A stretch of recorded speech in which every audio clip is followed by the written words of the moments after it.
So hey guys, my name is Suman and welcome back to my YouTube channel ISOFX. আমরা যে 30 days hacking challenge শুরু করেছিলাম আজ হলো তার ডে 16। এই ডে 16 আমরা জানবো হাউ এ ওয়েবসাইট ওয়ার্কস, অর্থাৎ একটা ওয়েবসাইট কিভাবে কাজ করে।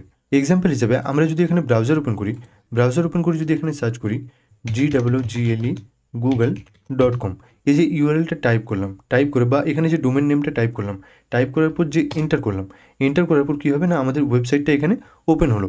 এই ওয়েবসাইটটা ওপেন হওয়া পর্যন্ত মাঝখানে যে স্টেপগুলো রয়েছে বা মাঝখানে যে প্রসেসগুলো হয় সেগুলো কিন্তু আমরা জানি না, ঠিক আছে, জানি না, আর তার সাথে আমরা এখানে দেখতেও পাচ্ছি না। তো আজকের এই ভিডিওতে আমরা ওই সেই মাঝের স্টেপগুলো বা ওই যে মাঝে যে প্রসেসটা হয় সেই প্রসেসটা সম্বন্ধেই জানবো। তো চলো শুরু করা যাক।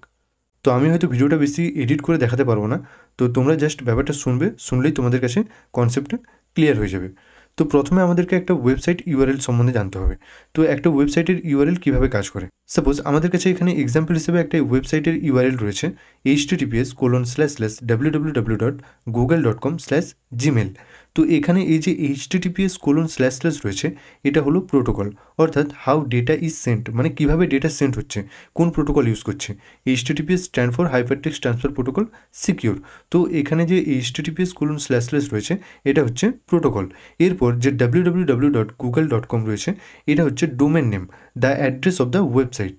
এরপর স্ল্যাশ যে পেজ রয়েছে বা পেজ 1 বলতে পারো, আমি এক্সাম্পলের জন্য বলছি পেজ 1, বা যে জিমেল রয়েছে /জিমেল, তো সেই /জিমেলটা হচ্ছে স্পেসিফিক প্যাথ বা রিসোর্স, অর্থাৎ কি আমরা যে ইউআরএলটা এখানে দেখতে পাচ্ছ এক্সাম্পল হিসাবে, ওই ইউআরএলটার মধ্যে আমরা https প্রোটোকল ইউজ করে www.google.com যে ওয়েবসাইটটা, সেই ওয়েবসাইটটার জিমেল যে রিসোর্সটা রয়েছে বা জিমেল নামে যে পেজটা রয়েছে সেই পেজটাকে আমরা অ্যাক্সেস করছি এই যে ইউআরএলটা দেখতে পাচ্ছ এই ইউআরএলটার মাধ্যমে।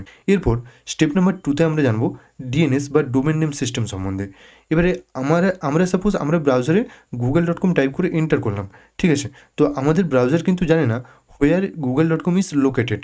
তাই আমাদের ব্রাউজার কী করবে না, আমাদের ব্রাউজার প্রথমে আমাদের দেওয়া ডোমেনের আইপি অ্যাড্রেস ফাইন্ড করবে। আইপি অ্যাড্রেস ফাইন্ড করার জন্য আমাদের ব্রাউজার কী করবে, ডিএনএস বা ডোমেন নেম সিস্টেমের কাছে যাবে, যে ডিএনএসকে জিজ্ঞাসা করবে এই যে ডোমেনটার এই যে google.com, তো এই google.com ডোমেনটার আইপি অ্যাড্রেস কী। তো এবারে ডিএনএস কী করবে, ওই ডোমেনের সঠিক আইপি অ্যাড্রেসটা ফাইন্ড করে আমাদের ব্রাউজারকে সেটাকে দেবে। এরপর স্টেপ নাম্বার 3তে কী হবে না, browser connect to the web server, অর্থাৎ এখন আমাদের ব্রাউজার যেহেতু আইপি অ্যাড্রেস জানে, তো আমাদের ব্রাউজার কী করবে না, আমাদের ব্রাউজার আমাদের যে ওয়েবসাইটটা, মানে আমরা যে ওয়েবসাইটটাতে ভিজিট করতে চাইছি সেই ওয়েবসাইটটার ওয়েব সার্ভারের সাথে কানেক্ট হওয়ার চেষ্টা করবে। এবারে আমাদের যে ব্রাউজারটা ওয়েব সার্ভারের সাথে কানেক্ট হচ্ছে, ঠিক আছে, তো এখানে তো প্রোটোকল ইউজ হচ্ছে, তো যে প্রোটোকলটা ইউজ হচ্ছে সেটা হচ্ছে HTTP বা HTTPS হতে পারে। এই যে আমাদের ব্রাউজার ওয়েব সার্ভারের সাথে কানেক্ট হলো, ঠিক আছে, তো কানেক্ট হওয়ার পর আমাদের ব্রাউজার ওয়েব সার্ভারকে কী বলবে না, hey can you send me the home page of google.com। এরপর স্টেপ নাম্বার 4-এ কী হবে না, web server process the request. এবারে অর্থাৎ কী হবে না, আমাদের ব্রাউজার তো জিজ্ঞাসা করলো যে hey can you send me the home page of google.com, তার উত্তরে ওয়েব সার্ভার কী করবে না, ওয়েব সার্ভার আমাদের ব্রাউজারকে ওই পেজটা বা তার যে রিসোর্সেসগুলো সেই রিসোর্সেসগুলোকে সেন্ড করবে। এবার সেই রিসোর্সেসগুলোর মধ্যে কী কী থাকতে পারে না, HTML, CSS, JavaScript, images, videos, etcetera. এরপর স্টেপ নাম্বার 5-এ কি না, browser receives and render the web page, অর্থাৎ কি না আমাদের ব্রাউজার ওয়েব সার্ভারের পাঠানো পেজ বা রিসোর্সেসগুলোকে রিসিভ করার পর স্টেপ বাই স্টেপ সেগুলোকে রেন্ডার করবে। প্রথমে আমাদের ব্রাউজার কী করবে, প্রথমে রেন্ডার করবে HTML structure of the content, অর্থাৎ আমরা যে পেজটা ভিজিট করতে চাইছি বা পেজটাকে অ্যাক্সেস করতে চাইছি তার মধ্যে যে HTML স্ট্রাকচারটা রয়েছে সেইটাকে প্রথমে রেন্ডার করবে। সেগুলোর মধ্যে কী কী থাকতে পারে না, হেডিং, প্যারাগ্রাফস, বাটনস, এটসেট্রা। এরপর 2 নম্বরে কি রেন্ডার হবে না, CSS বা স্টাইলস অফ দ্য কন্টেন্ট, অর্থাৎ মানে প্রথমে HTML রেন্ডার হলো, তারপরে CSS এর মধ্যে কী কী রয়েছে না, colours, layout, fonts, spacing, etcetera. তো প্রথমে HTML হলো, তারপরে CSS, তারপরে জাভাস্ক্রিপ্ট এক্সিকিউশন, অর্থাৎ যদি ওই ওয়েব পেজটার মধ্যেও জাভাস্ক্রিপ্ট থাকে তাহলে ওই জাভাস্ক্রিপ্ট এক্সিকিউট হবে স্টেপ নাম্বার 3-তে। এবার জাভাস্ক্রিপ্টের মধ্যে কী কী থাকতে পারে, স্লাইডার্স, অ্যানিমেশন, এটসেট্রা।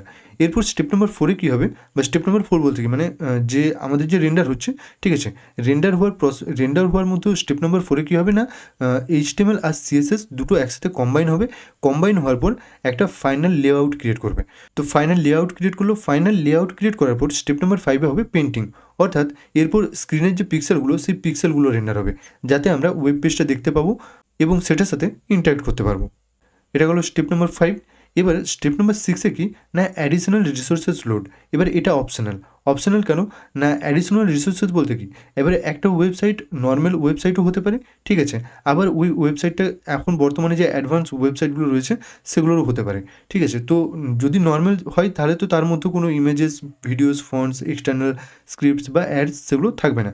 কিন্তু যদি নর্মাল না হয়, যদি কিছু অ্যাডিশনাল রিসোর্সেস থাকে, এবার অ্যাডিশনাল রিসোর্সেস বলতে কি না images, videos, fonts, external scripts like analytics or ads, ঠিক আছে, এটসেট্রা। তো এই যদি এরকম যদি অ্যাডিশনাল রিসোর্সেস থাকে সেগুলো গিয়ে স্টেপ নাম্বার 6-এ যে সেগুলো লোড হবে। এরপর স্টেপ নাম্বার 7-এ কি you interact with the web page, অর্থাৎ কি না স্টেপ নাম্বার 7-এ যে আমরা ওই ওয়েব পেজটার সাথে ইন্টারাক্ট করতে পারবো, লাইক আমরা স্ক্রল করতে পারবো, ক্লিক করতে পারবো, টাইপ করতে পারবো, কিছু সার্চ করতে পারবো। তো মোটামুটি আমরা স্টেপ নাম্বার 7-এ যে ওই ওয়েবসাইটটার সাথে বা ওই ওয়েব পেজটার সাথে আমরা ইন্টারাক্ট করতে পারবো। তো আশা করি তোমরা বুঝতে পারলে এক্স্যাক্টলি একটা ওয়েবসাইট কীভাবে কাজ করে।